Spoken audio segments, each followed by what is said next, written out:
Let's go! Yudichi Warrior contre YOLO Team, la team du Grande Show. Alors qu'attention, en face, regardez la compo. Les mecs, ils sont tous au cac à l'exception de Nazibar. Ça sent la compo chelou. Donc on a Stitch, Tyrant, voilà le combo qu'ils avaient mis en place sur leur Road 2 qui était leur premier match. En face, ça va Rob avec du Zeratul, peut-être Diablo, Zeratul ETC. Pour faire du corps. Oh, le hook, la Tyrant qui a raté le Lunar Flare.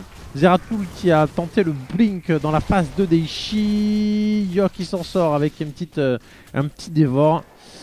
Histoire de récupérer quelques petits points de vie. Et faisons un petit tour au niveau des talents. On a toute la base. Hein. On a du bras, tir multiple. On a la chouette et donc pas la marque.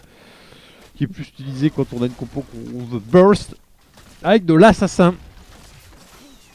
On a le Radius. Ah, on a. Alors, le Zeratul il peut jouer de façon différente. Soit on fait le Radius vraiment pour faire des dommages et être un peu plus safe, hein, parce qu'on peut se tenir un peu plus loin ou toucher plus de personnes en zone. Mais beaucoup, et presque je dirais en standard, partent sur le bloc. Le bloc comme un tank en général part sur bloc. Ou alors les 2 secondes en moins de cooldown sur le Blink coulé. Donc c'est peut-être l'option la moins jouée avec Zeratul. Mais why not?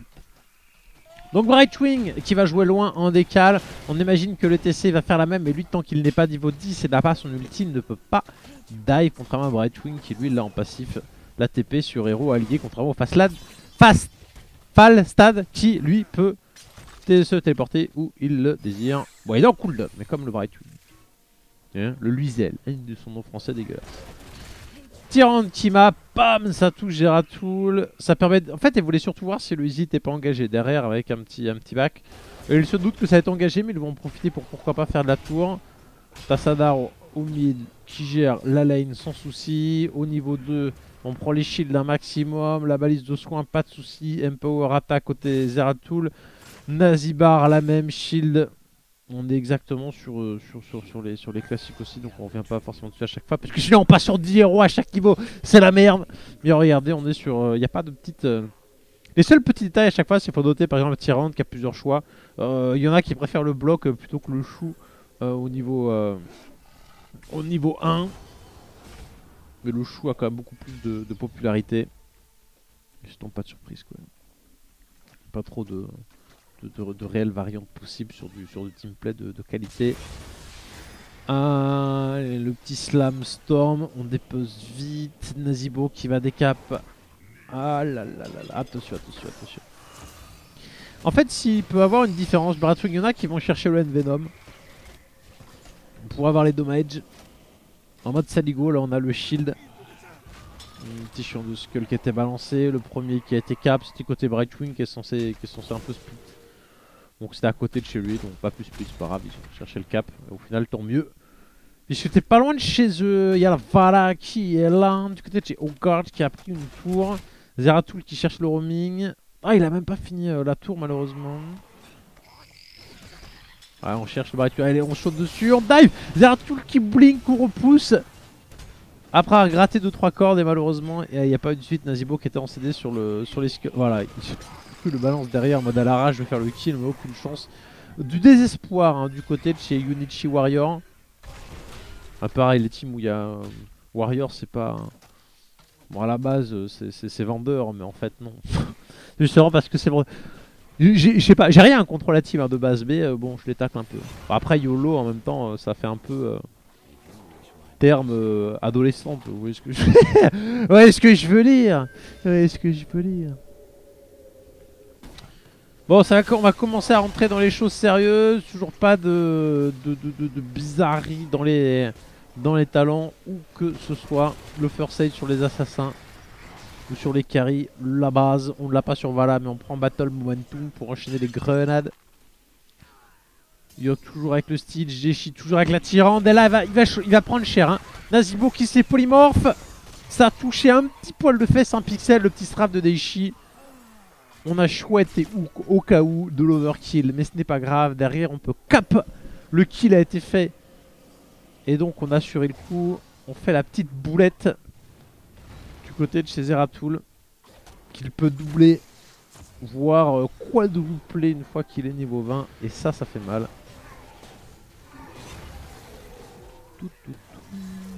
Les ultis qui vont être piques. Va-t-on avoir une petite blague? Reign of Vengeance du grand classique, Starfall du grand classique. Personne, quasiment personne ne joue avec le vieux cloak tout pourri. On a la pile, hein, tiens, toujours bien de le noter parce que souvent on est plus en gorge. Enfin, souvent. Un peu 50-50. On a l'Archonte et Brightwing. Est-ce qu'il va Blink Kill plutôt que le vieux Wind pourri? Voilà, Blink Kill. Donc, pas de surprise de ce côté-là aussi. Le décal à 3 sur le boss, hein, c'est dangereux parce que c'est long. Ça joue sur le fait qu'en face il n'y ait pas de reveal. Hein. Personne n'a pique.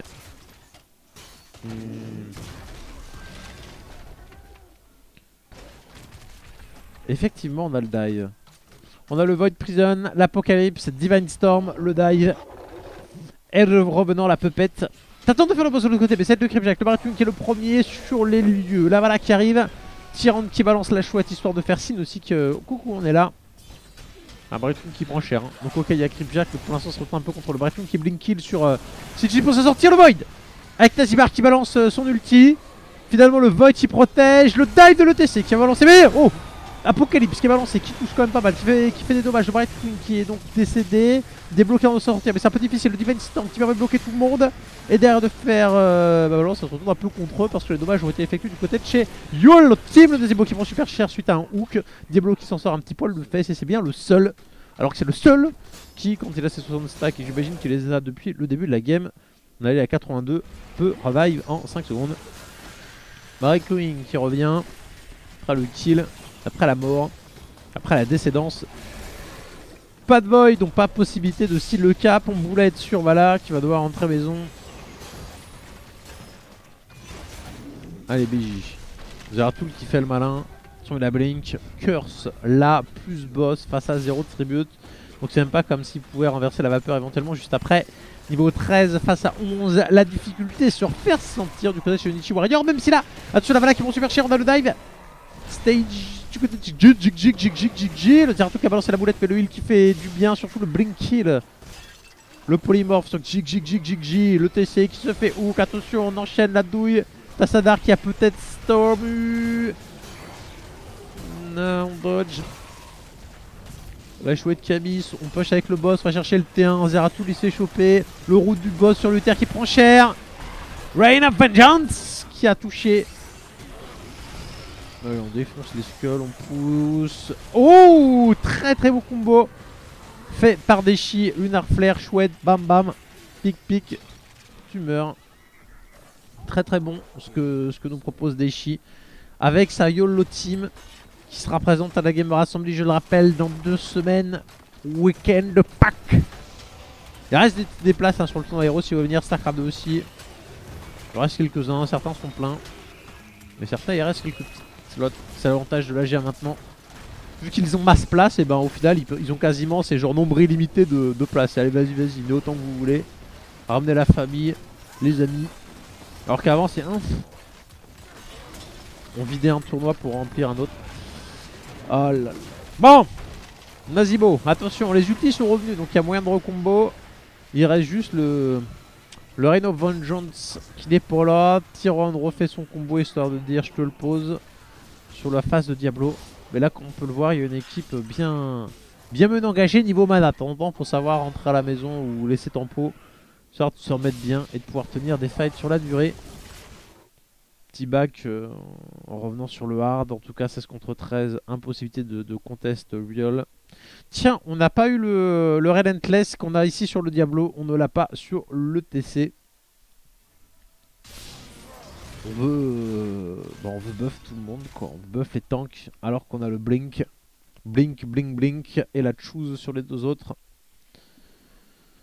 Le vieux sprint qui permet d'être safe pour un Nazibo, qui permet de l'être aussi pour un Uther mais aussi de jouer offensif hein. Alors qu'on va rarement un Nazibo courir, sauf contre les Vikings hein, quand je fais du solo queue, enfin même pas, ou quand je joue avec PJ. Quand il y a un Nazibo en général il fait le sprint pour essayer de venir me choper le petit Leolis, je sais pas pourquoi hein. C'est les mecs comme ça. Hard plus easy ses combos. Pendant ce temps là ça leur permet de remonter en mana tranquillement. 17-14, les 3 niveaux d'avance sont maintenus pour l'équipe française. Et là ça pique hein.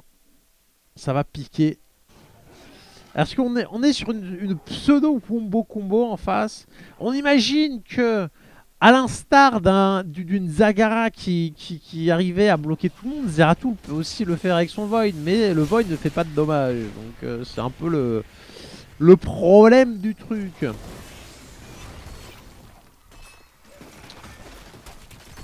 Alors que le nez du Swarm en fait quand même pas mal. La tour qui tombe. Le Storm qui était récupéré. On a le Slab Stun, c'est excellent quand on a énormément de cac en face parce que tout le monde est à portée. Hein, surtout quand on n'a pas pré-buff le Slab et notamment la zone area, on touche personne en fait avec le Slab. Sauf que là, qu'ils vont tous être au cac. On va les calmer. Tiens. Donc on a plusieurs choix. Enfin déjà, on voit qu'il y a le bloc qui a été recherché. On peut avoir plusieurs choix sur le Brightwing. Là ça a été pour l'immort 25 dommages. On peut avoir le slow aussi, mais qui est pour autant avoir le buff de dommages, histoire de vraiment pouvoir burst une target. Ça plus la marque de Tyrande, il y a moyen de combo. Blood for Blood. On a la Storm en double. 18 face à 15. 18 face à 15. Ça va être dur. Là ils vont chercher le Nexus. Boum. Ah ça touche. Le hook qui lui par contre miss. On dive côté ETC. Non. J'ai entendu un petit bruit de grenade. Non, il a juste balancé le 1. Le guitare solo. Wombo combo hors note. Hein. Dans ces espaces ouverts, c'est toujours compliqué. Allez. Ça hook. Et ça hook. Ah, l'arcon qui a été balancé sur devrait le bal. Le Zeratul qui prend super chef. La fois plus pouvoir revenir. On cherche du côté de Chiog. Il a balancé un petit slam. Et calmer tout le monde. Le Void qui est balancé, peut-être l'ulti. Le Divine Storm, le polymorphe qui était balancé au bon moment. Et du coup, l'Apocalypse qui miss. Excellent ici, Medazibo qui est tout seul. Laissez-moi bosser. Il bosse. Mais tout le monde est en train de se faire découper. Et si vous avez le temps de réaction stylé de la part de MCG Jungle du Nul. Qui il a sorti ce qu'il fallait. Le combo a failli être placé ne serait-ce que sur 2 héros. Le Void qui est lancé, le Uther qui se rapproche pour Divine Storm, et tout le monde pourrait éventuellement mourir sur l'Apocalypse. Mais non, le polymorphe, le Uther qui est venu s'approcher, le chip et tu dégages. Excellentissime, et demi-finale pour la YOLO Team qui fait aussi bien que Mad Corps lors d'un dernier arc.